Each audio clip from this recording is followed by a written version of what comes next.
Hey, what's going on YouTube? If you're a real estate investor seeking to use a DSCR loan to acquire your first or next real estate property, watch this video because in this video, I'm going to break down what are DSCR loans, why would a real estate investor use a DSCR loan over a traditional loan like a conventional loan, FHA loan, or jumbo loan, and also some of the minimum guidelines that's associated with the SCR loans and the loan program. Now, my name is Art Smith. I'm a mortgage loan originator and real estate investor myself. And on this channel, I like to focus on helping other investors succeed along their journey of building cash flow and building generational wealth. So if you haven't done so already, do me a favor and consider subscribing to this channel, as well as like this video if you find value in it. Please show some love and let's jump into DSCR loans.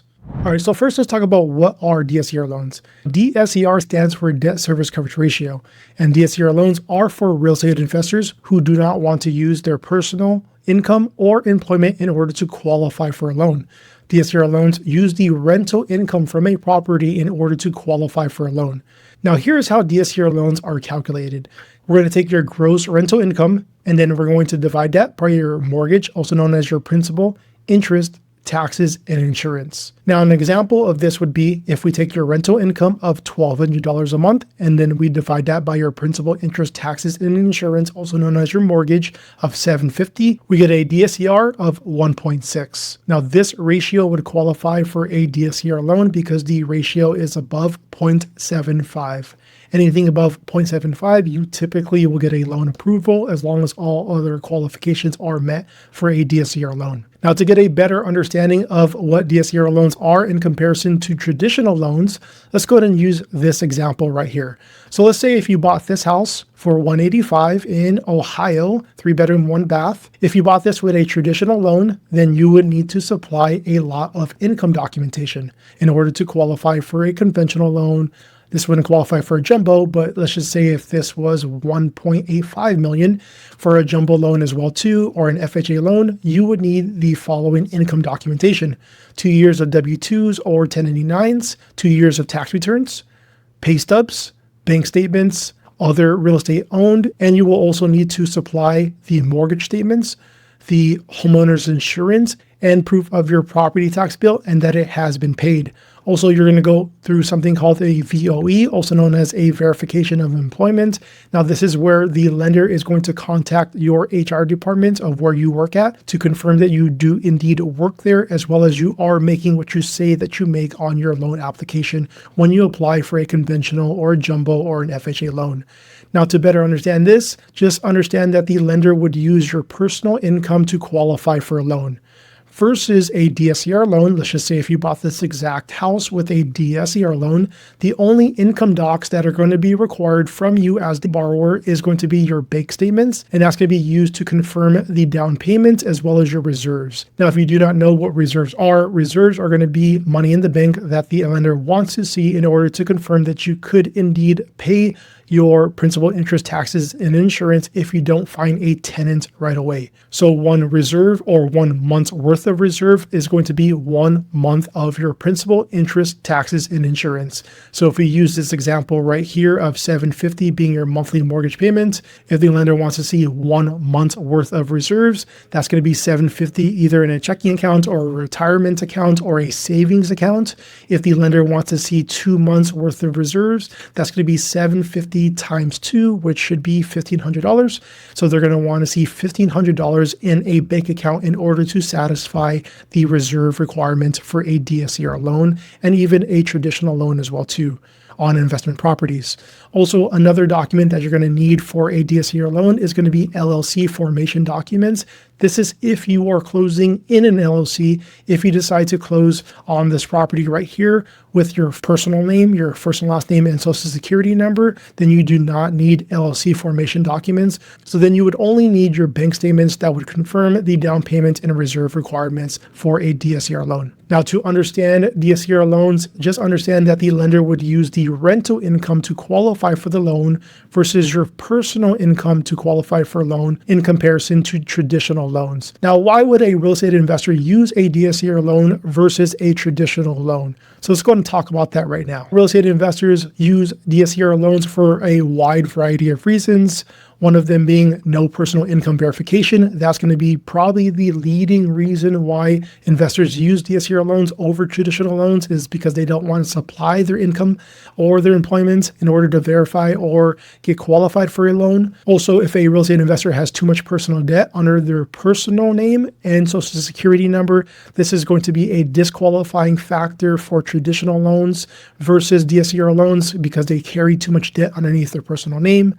Also, if the real estate investor is an entrepreneur, maybe the entrepreneur has too many business write-offs, leaving little to no taxable income at the end of the tax year. And if there is no taxable income, then unfortunately there is going to be no loan for traditional loans. However, if you have no taxable income because you are an entrepreneur that writes off all of your business expenses, then you still can qualify for a DSCR loan. So this is going to be another reason why real estate investors like DSCR loans.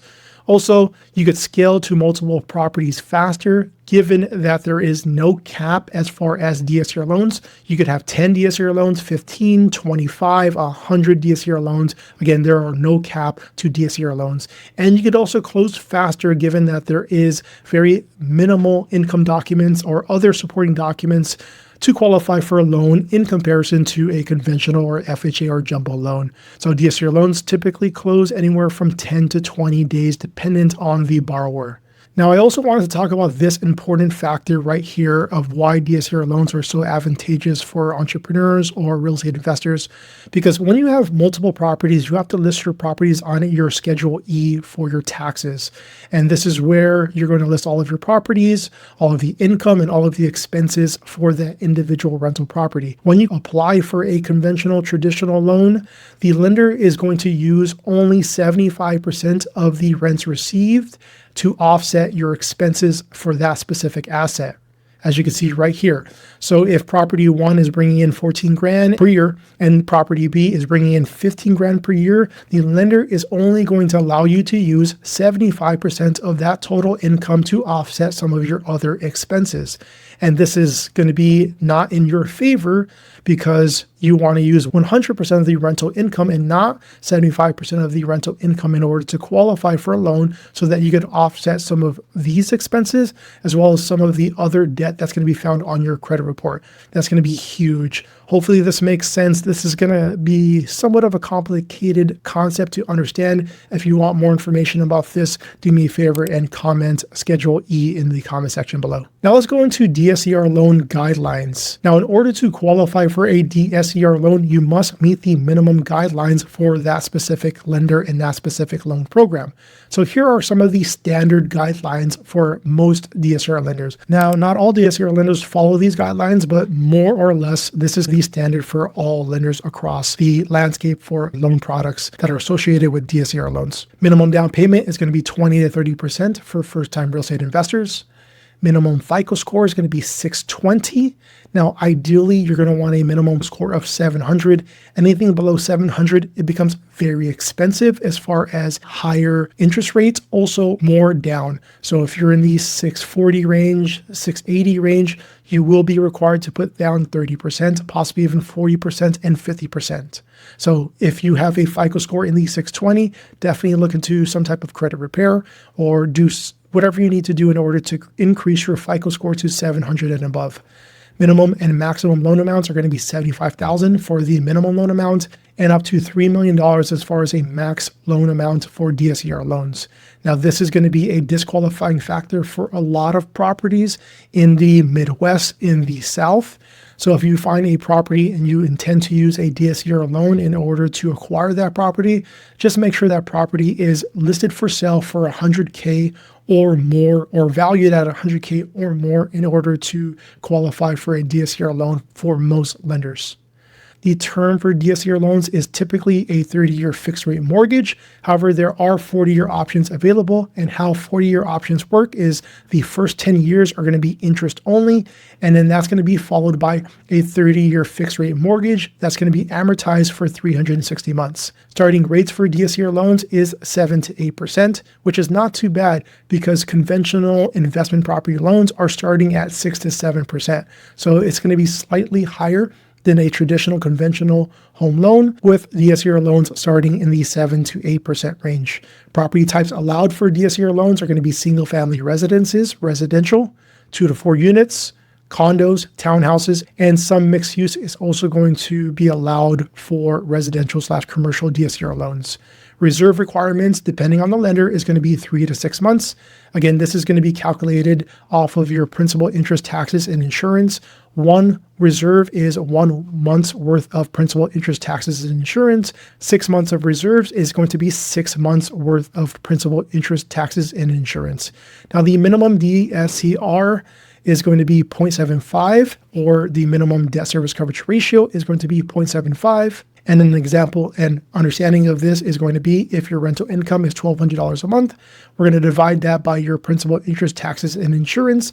An example of $750 a month, this would give you a DSCR of 1.6, versus if your rental income was $750 a month and your principal, interest, and taxes and insurance was $1,200 per month, this would give us a DSCR of 0.625%. And this would not qualify for a DSCR loan in this example, given that the minimum DSCR is 0.75. Now, the rental types allowed on DSCR loans are going to be short-term rentals, midterm rentals, and long-term rentals, and DSCR loans are going to be available in all 50 states. Now, these are going to be the minimum guidelines, again, for most DSCR lenders, but every DSCR lender does have modifications or tweaks or adjustments to any of these guidelines that you see here on the screen. All right, guys, so definitely use DSCR loans if the shoe fits. If you have any questions about DSCR loans, feel free to drop your questions in the comment section below. Don't forget to subscribe to this channel if you haven't done so already, and like this video if you found value in it. Thank you so much for watching this one, and I'll catch you on the next one. Goodbye for now.